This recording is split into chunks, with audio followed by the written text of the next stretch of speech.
یہ ایک سوال آیا ہے کہ جیسے ہر وہابی دیوبندی کو اس کا عقیدہ جانے بغیر کافر نہیں کہہ سکتے، تو کسی سنی کو کوئی وہابی دیوبندی کہتا ہے تو کیا حکم ہے؟ مثلا اگر کسی کو بتاؤ کہ نماز میں ٹکلے کھلے رکھنا چاہیے تو کہتے ہیں کہ یہ تو وہابی ہو گیا، اور کیا وہابی کہنا اور کافر کہنا الگ الگ ہے؟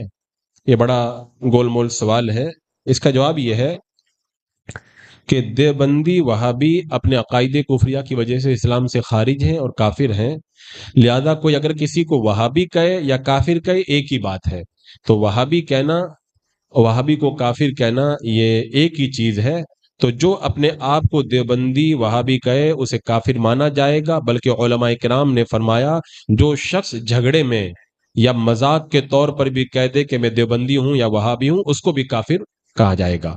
تو سوال کرنے والے کا یہ کہنا کہ ہر وہابی دیوبندی کو اس کا عقیدہ جانے بغیر کافر نہیں کہہ سکتے، یہ غلط ہے۔ جب وہ وہابی دیوبندی ہے تو اس کو کافر کہیں گے۔ ہاں، اگر کسی کے وہابی یا دیوبندی ہونے میں یقین نہ ہو اور آپ کو جانچنا ہو کہ یہ وہابی دیوبندی ہے یا نہیں ہے، تو جانچنے کا طریقہ یہ ہے کہ وہابیوں دیوبندیوں کے پیشواؤں کی کفری عبارتیں اس کو بتائی جائیں۔ اگر صاف صاف کہہ دے کہ یہ لوگ بے دین ہیں تو وہ سنی ہے، اور اگر ان کی کفریہ باتوں کو سن کر کے صفائی دے اور ان کو کافر نہ مانے تو پھر وہ سنی نہیں ہے۔ اور دوسری بات یہ ہے، کسی سنی صحیح العقیدہ کو بلا وجہ دیوبندی وہابی کہنا یہ بھی کفر ہے۔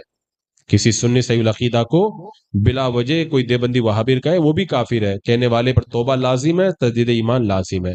ہاں، اگر کسی نے گالی کے طور پر کسی کو دیوبندی کہا تو وہ کافر نہیں ہوگا، لیکن توبہ کرے۔ اور یہ کہنا کہ ٹکنے کھلے ہوئے تھے اس پر کوئی اگر وہابی کہتے تو یہ تو جہالت ہے، یہ جہالت ہے، اور یہ جاہلوں کا طریقہ، اس سے پرہیز کرنا چاہیے۔